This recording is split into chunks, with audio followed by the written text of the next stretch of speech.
Welcome to Araku public voice. ఈరోజు వార్త. Convener Suresh Kumar గారికి, అలాగే పోరాట కమిటీ నాయకులకు, వేదికపై ఉన్నటువంటి గిరిజన సంఘం జాతీయ ఉపాధ్యక్షులు అప్పనర్ష గారికి, అలాగే జిల్లా కార్యదర్శి బాలదేవ్ గారికి, మండల కార్యదర్శి కృష్ణారావు గారికి, అలాగే ఈ పోరాట కమిటీ సభ్యులు, అలాగే బూర్జా పంచాయతీ ఎంపీటీసీ గారికి, సర్పంచ్ గారికి, వాలసి సర్పంచ్ గారికి, పైనంపాడు సర్పంచ్ గారికి, వేంగడ సర్పంచ్ గారు, అలాగే బస్కి సర్పంచ్ గారికి, అందరికీ ఆ రకంగా వచ్చినటువంటి పెద్దలు, మాజీ సర్పంచ్లు, అందరూ బీసీ కమిటీ సభ్యులు, ప్రజానీకం బాధిత గ్రామాల నుండి వచ్చినటువంటి ప్రజానీకం అందరికీ పేరు పేరున ధన్యవాదాలు.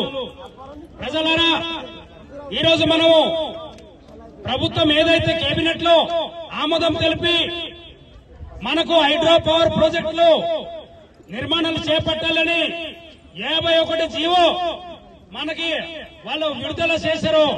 ఆ రోజు నుండి మనం పోరాటం అనేది మొదలయ్యింది. మొట్టమొదటగా మన పోరాటం గత ప్రభుత్వంలో ఉన్నప్పుడే చింతపల్లిలో, ఎర్రవరంలో ప్రారంభమైంది. అక్కడ ప్రారంభమవుతే అక్కడ ప్రజలు రాత్రి అనక పగలనక తరిమి కొడితే ఆ ప్రాంతం జోలికి వెళ్లకుండా ఈ రోజు మన అరకు నియోజకవర్గం ఏరియా ప్రాంతంలో అడుగుపెట్టారు. అడుగుపెట్టి అనంతగిరి మండలంలో అటు పెదకోట ఏరియా అక్కడ ఒక అదాని ప్రాజెక్ట్ పెట్టాలని ప్రారంభించారు. అటు గుజ్జేలి ప్రాంతంలో అక్కడ నవయుగ కంపెనీకి ఇచ్చారు. ఇక్కడ మధ్యవలస కేంద్రంగా, అటు సిట్టం వలస కేంద్రంగా ఇక్కడ నవయుగ కంపెనీకి ఇచ్చారు. కాబట్టి ఈ ఇచ్చినటువంటి ఈ అనుమతుల్లో అటు లోతర పంచాయతీ ఉంది, గుమ్మకోట పంచాయతీ ఉంది, అటు టంగ్లం పంచాయతీ ఉంది, విజయనగరం మన్యం జిల్లా. అంటే జిల్లా బోర్డర్లు కూడా దాటిపోయి అనేక గ్రామాలు జల సమస్య అవడం కోసం ముంపుకి గురి చేస్తూ 51 జీవో విడుదల చేసింది ఈ కూటమి ప్రభుత్వం.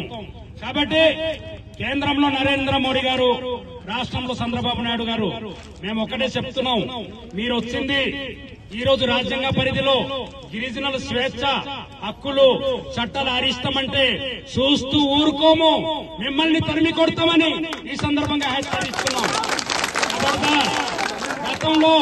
గతంలో చూశారు 2000 ఆ సంవత్సరంలో ఇక్కడ 1/70 చట్టం సవరణ చేయాలని చూసినప్పుడు ఇక్కడ గిరిజన మంత్రిగా ఉన్నటువంటి మణికుమారి గారికి అనంతగిరి మొదలుకొని జీకే వీధి కొయ్యూరు ఎక్కడ అడుగు పెట్టనివ్వకుండా తరిమి కొట్టిన చరిత్ర ఈ రోజు ఏజెన్సీ విశాఖ జిల్లా, అల్లూరి జిల్లా ఏజెన్సీ ప్రజలకు ఉంది.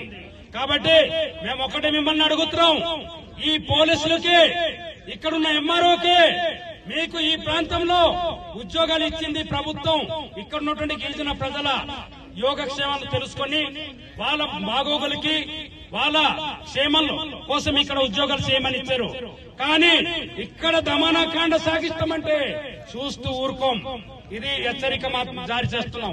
ఎందుకంటే ఈరోజు నవయుగ, ఇందాక మన మిత్రులు చెప్పారు, ఇక్కడ నవయుగ కంపెనీ ఇక్కడ జీతాలు ఇవ్వట్లేదు. ఇక్కడ ఉన్నటువంటి 6.5 లక్షల మంది గిరిజన ప్రజల పేరు చెప్పి ఇక్కడ జీతాలు తీసుకుంటున్నారు. కాబట్టి లక్షలకు లక్షల జీతాలు తీసుకొని మా చట్టాన్ని తుంగలో తొక్కి అణిచివేస్తామంటే మేము చూస్తూ ఊరుకోం, తరిమి కొడతాం.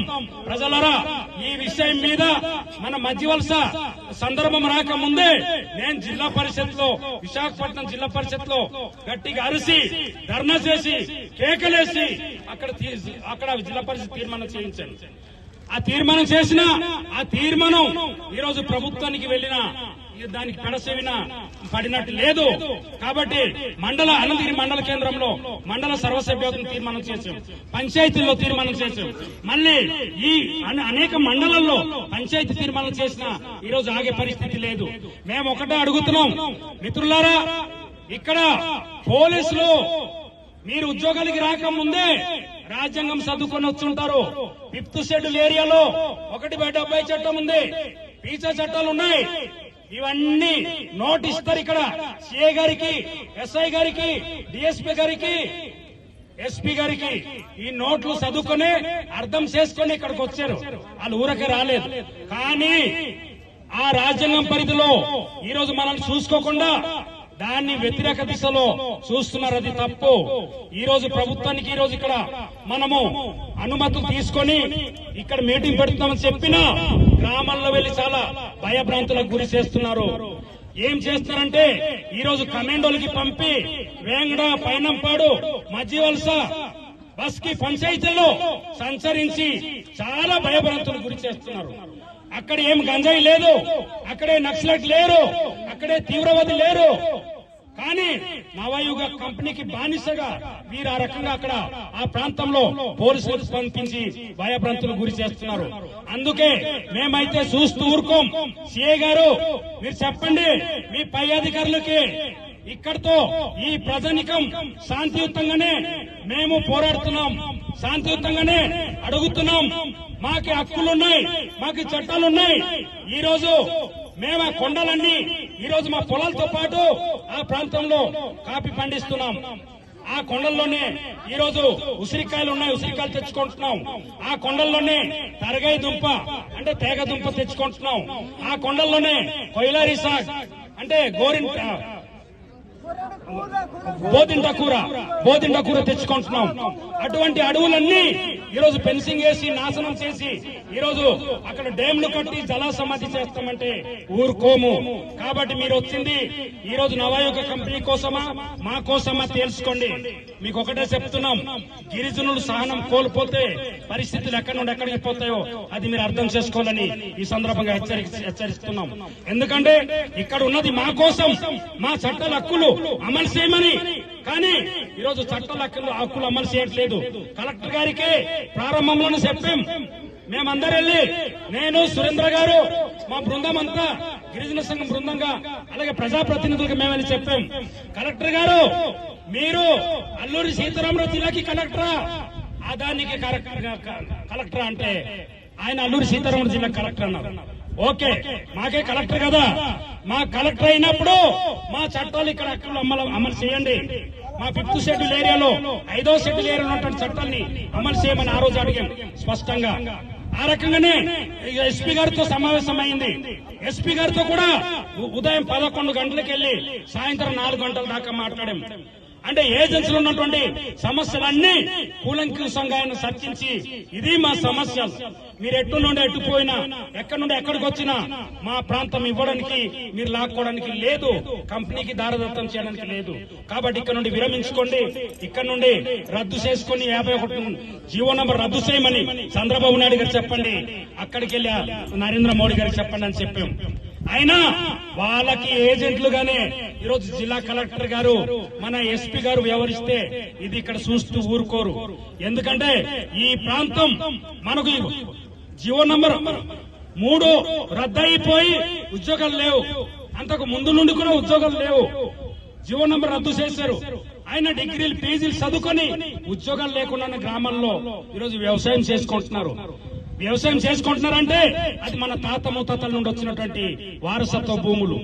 అటువంటి వారసత్వ భూముల్లోనే డిగ్రీలు పీజీలు చేసి కూడా ఉద్యోగాలు లేకపోతే ఇక్కడ వరి పండిస్తున్నాం, సోళ్లు పండిస్తున్నాం, పప్పు దినుసులు పండిస్తున్నాం. ఈ రోజు 6 నెలలు 7 నెలలు వ్యవసాయం చేసినటువంటి పంట మన నోటికి వెళ్తుంది. ఆ తర్వాత కూలినాలి చేసి ఇంకో 5-6 నెలలు మనం బతుకుతున్నాం గిరిజన జీవనోపాధి. కాబట్టి అటువంటి జీవనోపాధి జీవన భూమి ఉంటేనే భుక్తి ఉంటుంది. అటువంటి భుక్తి మన నోటి నుండి తీసి కడుపు కోతకు గురి చేస్తే, కడుపు కొడితే అధికారులను గ్రామాల్లో వస్తే ఖచ్చితంగా తరిమి కొడతామని సందర్భంగా హెచ్చరిక జారీ చేస్తున్నాం. ఎందుకంటే ఈ రోజు మన భూముల మీద వస్తే ఊరుకోము, మన గ్రామాల మీద వస్తే ఊరుకోము. వీళ్ళు అన్నిటికీ మనల్ని భయభ్రాంతులు చేస్తారు. ఈ రోజు నవయుగ కంపెనీ వచ్చినప్పుడు నవయుగ కంపెనీకి ఈ అనుమతులు ఇచ్చి పోలీసు బెటాలియన్ కి గ్రామాల్లో పడుకోబెట్టి అంటే మన మీద దౌర్జన్యం చేసి వాళ్ళని డ్రోన్లు సర్వే చేయడానికి ఈ సిఏ గారు ఎస్ఐ గారు వీళ్ళందరూ దగ్గరుండి చేయిస్తున్నారు. నేను ఆ రోజు సిఏ గారు ఇక్కడ ఉన్నారు, నేను ఫోన్ చేశాను రాత్రి 10 గంటల సమయంలో, సిఏ గారు మనం మాట్లాడింది ఏంటి, అక్కడ జరుగుతుంది ఏంటి, బూర్జలో వెళ్లి స్పెషల్ పార్టీ బెటాలియన్ అక్కడ పడుకున్నారు, చుట్టుపక్కల డ్రోన్లు ఎగురుతున్నాయి. మీరు మాట తప్పుతున్నారు, మా మీద దౌర్జన్యానికి దిగుతున్నారు. కాబట్టి ఇది సరైనది కాదు అనేసి అంటే నేను చెప్తానండి అనేసి అన్నారు. వాళ్ళేమో అక్కడ అడిగితే మేము గంజాయి డ్యూటీకి వచ్చామన్నారు. ఎక్కడుంది గంజాయి? ఇప్పుడు దాకా తిరిగారు, ఎక్కడైనా కనుక్కున్నారా? అక్కడ ఏమైనా నక్సలైట్లు ఉన్నారా? అక్కడేమైనా తీవ్రవాదులు ఉన్నారా? మరి ఎక్కడైనా కనుక్కున్నారా? అది లేదు. కానీ అక్కడ ఉన్నటువంటి గిరిజన ప్రజలకి గొంతు నొక్కడానికి, భయపించడానికి ఆ రకంగా ఆ ప్రాంతంలో సంచరించి బెదిరింపులకి దిగుతున్నారు. కాబట్టి మేము ఒకటి ఈ సందర్భంగా హెచ్చరిస్తున్నాం, మీరు మమ్మల్ని బెదిరించడం కాదు, అక్కడ అక్రమంగా అనుమతి లేకుండా వచ్చినటువంటి నవయుగ కంపెనీని మీరు SC/ST అట్రాసిటీ కేసులు పెట్టండి, వాడికి జైల్లో తొయ్యండి. ఆ రోజు మేము మీపై నమ్ముతాం. ఎందుకంటే విశ్వాసం పెరుగుతుంది. ఫ్రెండ్లీ పోలీసింగ్ అంటున్నారు, ఒక పక్క దౌర్జన్యం చేస్తున్నారు. కాబట్టి ఖచ్చితంగాను మీరు వాళ్ళ మీద కేసులు పెట్టినాడే ఈ రోజు ప్రజలందరూ ఈ రోజు మీ మీద నమ్మకం ఏర్పడుతుంది. లేకపోతే పోలీసులు వేరు, ప్రజలు వేరు లాగా ఉంటే మాత్రం పరిస్థితులు వేరుగా ఉంటాయి.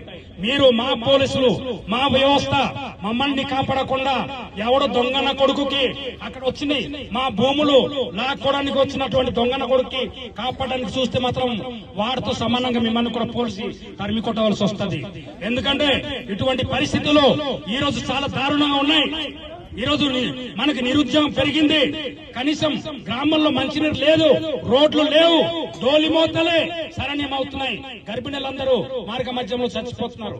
అటువంటి పరిస్థితుల్లో సంక్షేమం చేయకుండా సంక్షేమం పక్కన పెట్టి మా భూములు, మా ప్రాంతం, మా ఏరియా ఆక్రమించుకుంటామంటే చూస్తూ ఊరుకోము. కాబట్టి అటు గుమ్మకోట మొదలుకొని, పెద్దకోట మొదలుకొని ఖచ్చితంగా మధ్యవలస కేంద్రంగా పోరాడుతున్నాం. కాబట్టి ఈ ప్రజానికని కల్లారా చూశారు. ఈ రోజుకైనా ప్రభుత్వానికి నివేదిక ఇచ్చి జీవో నంబర్ 51 రద్దు చేయమని అడుగుతున్నాం. కాబట్టి ఈ రోజు ఇక్కడే కాదు, ఎక్కడ కలెక్టర్ గారు మీటింగ్ పెట్టిన ఇదే మాట్లాడతాం, SP గారు మీటింగ్ పెట్టిన ఇదే మాట్లాడతాం. మీరు మా అధికారులుగా చెప్పుకొని ఈ రోజు దొంగన కొడుకులకు కొమ్ము కాస్తే మాత్రం చూస్తూ ఊరుకోము, ఖచ్చితంగా తరిమి కొడతామని సందర్భంగా డిమాండ్ చేస్తున్నాం. రానున్న కాలంలో ఈ ప్రజానీకం అందరూ ఒక మధ్యవలస కేంద్రం ఉన్నటువంటి ప్రజలే కాదు, అన్ని మండల కేంద్రాల్లో దీనికి వ్యతిరేకంగా పోరాడుతున్నారు, ఉద్యమిస్తున్నారు. దానికి గిరిజన ప్రజాప్రతినిధులుగా మేము అండగా ఉన్నాం. ప్రభుత్వ వేదికల్లో గిరిజన గళం వినిపిస్తాను, రానున్న కాలంలో కూడా వినిపిస్తాను. ఇక్కడ కూడా మిత్రులారా, మన ఎమ్మెల్యే ఈ రోజుకి మాట్లాడలేదు. చాలా దారుణమైన విషయం.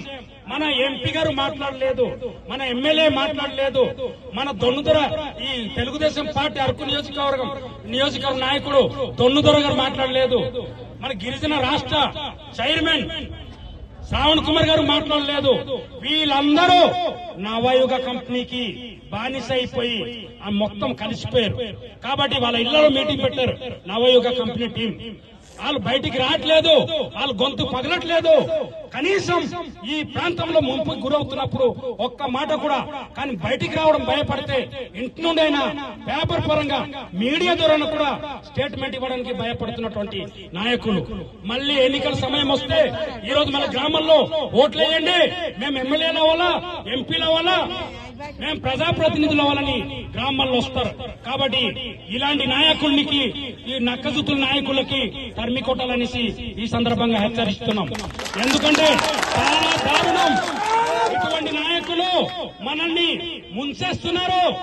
ఆ రోజు 2000 ఇందాక చెప్పాను, 2000 సంవత్సరంలో 1/70 చట్టాన్ని సవరించాలన్నప్పుడు 15 మంది ఎమ్మెల్యేలు ఉంటే వాళ్ళందరూ అనుకూలంగా పెడితే ఒకే ఒక్క ఎమ్మెల్యే, భద్రాచలం ఎమ్మెల్యే సున్నం రాజా గారు దాన్ని వ్యతిరేకించి సంతకం పెట్టారు. కాబట్టి 1/70 చట్టం ఈరోజు బతుకుంది. ఆ రోజు ఆ సున్నం రాజా గారు కూడా పెట్టుంటే 1/70 చట్టం ఆ రోజే దమ్మనచోలులోనే సవరణ